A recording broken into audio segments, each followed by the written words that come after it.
ঢাকা বিশ্ববিদ্যালয়ে বৈষম্য বিরোধী ছাত্র আন্দোলনে গণত্রাণ কর্মসূচির 6ষ্ঠ দিনের কর্মসূচি চলছে।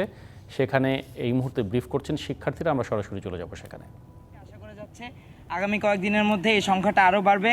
আমরা একেবারে দুর্গম এলাকাগুলোকেও রিচ করার ইনশাআল্লাহ চেষ্টা করব। আর এখন আমি যেটা আপনাদেরকে আহ্বান জানাবো, আমাদের বিভিন্ন সামাজিক যোগাযোগ মাধ্যম এবং বিভিন্ন গণমাধ্যমে একটা বিষয় উঠে আসছে যে টিএসসি, ডাকসু এবং সেন্ট্রাল ফিল্ডে মানে হাজার হাজার বস্তা ত্রাণ মজুত করে রাখা হয়েছে, কিন্তু এগুলো ব্যবহার করা হচ্ছে না। কেন ব্যবহার করা হচ্ছে না? এখানে কি অন্য কোনো স্বার্থ আছে কিনা, নাকি কোনো ষড়যন্ত্র আছে? আমরা গণমাধ্যমকে এখন আহ্বান জানাচ্ছি, আমরা এখানে কি আসলে মজুদ আছে, এটা কি আদৌ আমরা কি ত্রাণ মজুত করে মানুষকে না দিয়ে আমরা এটা মজুত করে রাখছি কিনা, নাকি এখানে কাপড়ের বস্তাকে মানুষ ত্রাণের বস্তা হিসেবে চালিয়ে একটা গুজব তৈরি করতে চাচ্ছে। এবং এই যে ছাত্র জনতার যে ঐক্য এবং স্বতঃস্ফূর্ত অংশগ্রহণ, এটাকে ধূলিসাৎ করতে চাচ্ছে।